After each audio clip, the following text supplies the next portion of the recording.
energy, the inward grounding energy, introverted energy, introspective energy, those are meant to be balanced. Hatha refers to that, sun, moon, and that keys us to the technology within this text, which is Kundalini technology, because Kundalini will not awaken unless the ecology of the body is balanced and energized. It's almost like a plant thrives in its proper soil. It needs water, it needs sun, it needs minerals.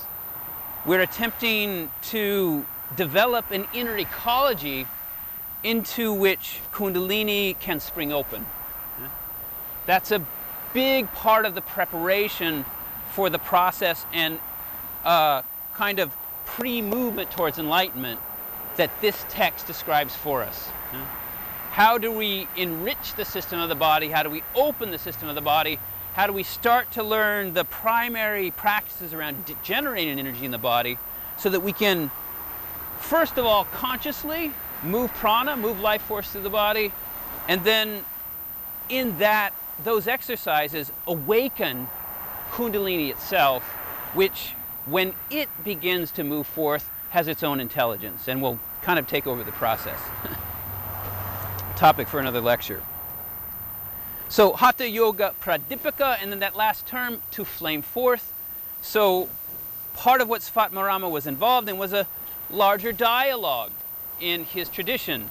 There were other enlightened masters presenting their ideas about how practice should be done, about what's important in practice, what's not important in practice, different texts being produced, and Svatmarama was a part of this dialogue, surely.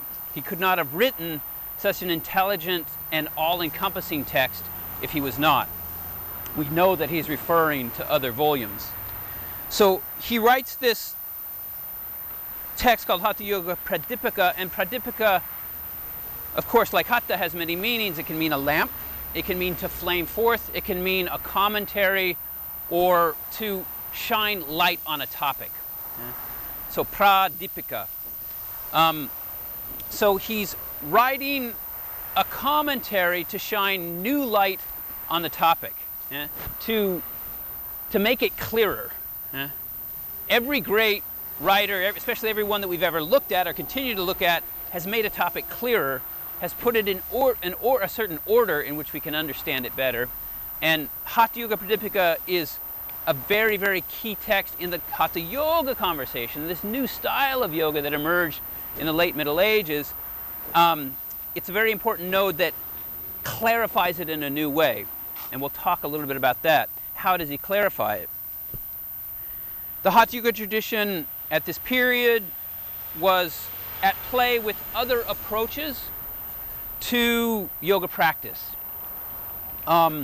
We know that Patanjali's yoga was called the Raja Yoga, a yoga of mental focus.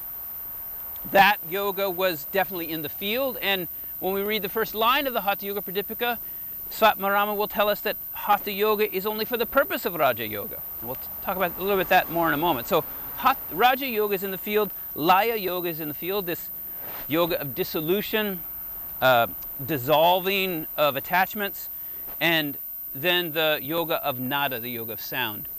And these yogas were being laid out and seen as, in some places, complementary, in some places contradictory, but no one had really taken all these yogas and said, you know, how do they fit into a pattern which is adaptable to many people? And Svatmarama was that guy who answered the question of which yoga should be in which order, which was most important. He says Raja Yoga is most important, but he says that Hatha Yoga is the first yoga you should do. So I'm referring to the scholarship of Jason Birch along here. I bow to him and his investigations. He's done some excellent work here. So we understand that what Svatmarama was up to and what helped him to kind of clarify his method was he saw very clearly that everybody's body had challenges, that Hatha Yoga itself was about organizing the prana in the body first so that the chitta in the mind, the energy in the mind, could flow properly. So Hatha Yoga is a yoga of prana initially. It's a yoga of the denser energies of the body. It's arranging those denser energies of the body so that a more refined process of concentration can emerge that we call samadhi. It does it organically, it does it biologically, it sets up a biological process, the awakening of Kundalini, so that that natural focusing can happen when that energy penetrates through the high chakras. So we're looking at a different definition of Raja Yoga. Yeah? The Raja Yoga of Yoga Sutra is a yoga that attempts us to start us here in these upper chakras, start us in our capacities for concentration, and then teach us how to create that concentration so we puncture through to a new state of understanding. The Hatha Yoga of the Hatha Yoga Pradipika by Svatmarama attempts to awaken the low energy centers, to clarify this whole energy system, to allow Kundalini to awaken and flow through the chakras, and then pierce those last three chakras to create a spontaneous experience of awakening and focusing that is the same as the Raja Yoga Patanjali. Yeah? Except he doesn't begin up here, he begins down here. And he doesn't focus just on the mind's focusing capacities, he focuses on the body's capacities for allowing prana to flow, which awakens the Kundalini process so those chakras will be awakened to their full potential. Vishuddha, Ajna, and Sahasrara. So that's his method, that's his overview. His categorization of the process says we must do Hatha Yoga first, we must clarify the body so that the mind can awaken, and because of that he drops out the Yoga Sutras' emphasis on Yama and Niyama.